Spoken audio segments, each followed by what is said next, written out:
चंद्रशेखर ने मायावती की दलित पॉलिटिक्स को हाईजैक कर लिया। देखिए, पहली बात तो बहन जी हमारे नेता हैं और सीनियर हैं, बहुत लंबे समय उन्होंने सेवा की है, मेरी तो बड़ी है, मैं हमेशा उनका सम्मान करता हूँ। अब जो उनका अधूरा काम है, देखो ऐसा होता है, एक लेगेसी चलती आती है। दादा जो काम कर जाते हैं, जो बाकी काम होता है वो उनका बेटा करता है, फिर उनके जो अधूरे काम है फिर उनका बेटा करता है, ये चलता रहता है। और परिवर्तन एक लंबी प्रक्रिया है, ये सतत चलती रहेगी। जो हमसे कुछ बच जाएगा वो हमारे बाद वाली पीढ़ी करेगी। जो बाबा साहब से बचा वो काशीराम साहब ने किया, जो काशीराम साहब से अधूरा कुछ रहा वो बहन जी ने किया, जो बहन जी से अधूरा रह गया वो हम लोग करेंगे, और हमारे बाद जो कुछ बच जाएगा वो इस देश में भी सामाजिक असमानता है, अभी सामाजिक आर्थिक असमानता है, और फिर तमाम तरह से और जो है साधन संसाधन में हिस्सेदारी अभी लोगों की नहीं हुई।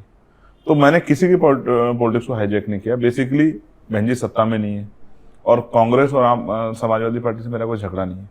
मेरा झगड़ा तो सत्ता में बैठे लोगों से है कि उनके जरिए मुझे उनसे अपने लोगों के अधिकार रक्षा करनी है। जब आप ये हाईजैक की बात करते हैं कि हाईजैक नहीं कर रहे हैं, और आप कहते हैं कि मैं मतलब उन्होंने किया, मायावती जी ने किया, अब आप करेंगे, तो ये इससे एक चीज निकल के आती है कि आप ये मान के चल रहे हैं कि मायावती जी रिटायर कर गई, अब आप संभाल रहे हैं या संभालने के लिए आ रहे हैं। देखो, पहली बात तो हम बहुजन समाज पार्टी का विपक्ष नहीं है, हम उनका विकल्प है। दूसरी बात, अब समाज के ऑप्शन, समाज देख रहा है कौन क्या कर रहा है।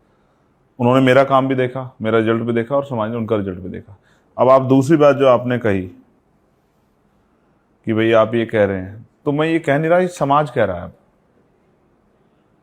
ये समाज कह रहा है, मैं नहीं कह रहा हूं। ये जो आपने सवाल किया, ये समाज कह रहा है आज के समय में। चंद्रशेखर आजाद को ताकत देनी है, चंद्रशेखर आजाद को आगे बढ़ाना है, वो हमारी स्वतंत्र आवाज है, उसको मजबूत करना है। आपको क्या लगता है मायावती जी से कहाँ चूक हो गई जो उनका विकल्प आप में ढूंढना पड़ा? रिटायर हो गई है, मैं नहीं कह रहा हूँ, आप मुझे बताओ। इस बार जो है उन्होंने आकाश भाई को बहुत जिम्मेदारियां यूपी की भी दे दी, तो अब उन्होंने अपने आप को जिम्मेदारी दूर कर लिया ना। रिटायरमेंट किसे कहते हैं? कि जिम्मेदारी से पीछे हट जाना। अब जब उन्होंने बहुत सारी पावर आकाश को दे दी है, तो इसका मतलब उन्होंने अपनी जिम्मेदारी पैर के पीछे खींच लिए। तो इसलिए मैं आपसे कह रहा हूँ कि उन्होंने तो स्वतः जो है स्वीकार कर लिया कि वो इसको नहीं कर सकती। जब आपने आकाश का नाम ले लिया है, आकाश आनंद का नाम लिया है, तो मैं एक सवाल ये है कि आकाश आनंद को जब फोर फ्रंट पे वो लोकसभा चुनाव में लड़ रहे थे, दिख भी रहे थे, भाषण आ रहे थे, उनकी तमाम बातें हो रही थी, अचानक उनको पीछे कर दिया जाता है। एक पॉइंट ये है, उसको आप किस तरह देखते हैं? उनकी पार्टी का फैसला है। दूसरा पॉइंट इसमें यह है कि आकाश आनंद को अब वापस फिर से सेकंड मैन वाला एक तरीके से उनको प्रमोट किया जा रहा है। तो कहा जा रहा है ये कि अगर आप ये जीतते नहीं तो ये शायद ना होता, लेकिन आप जीत गए हैं, चंद्रशेखर जीत गए हैं नगीना से, इसलिए आकाश आनंद को अब बीएसपी वापस आना चाहती है, ताकि फिर से चंद्रशेखर एक बड़ा फेस ना बने और बीएसपी की जो अपनी लेगेसी है वो चलती रहे। देखो, कौन बड़ा फेस बनेगा, कौन छोटा, ये तो जनता तय करेगी, उसका संघर्ष तय करेगा। काशीराम साहब को रोकने के लिए एडी चोटी का जोड़ लगा दिया सब लोग, उनका बहुत मजाक उड़ाए, बहुत अपमानित किया, लेकिन रुके थोड़ा ही वो।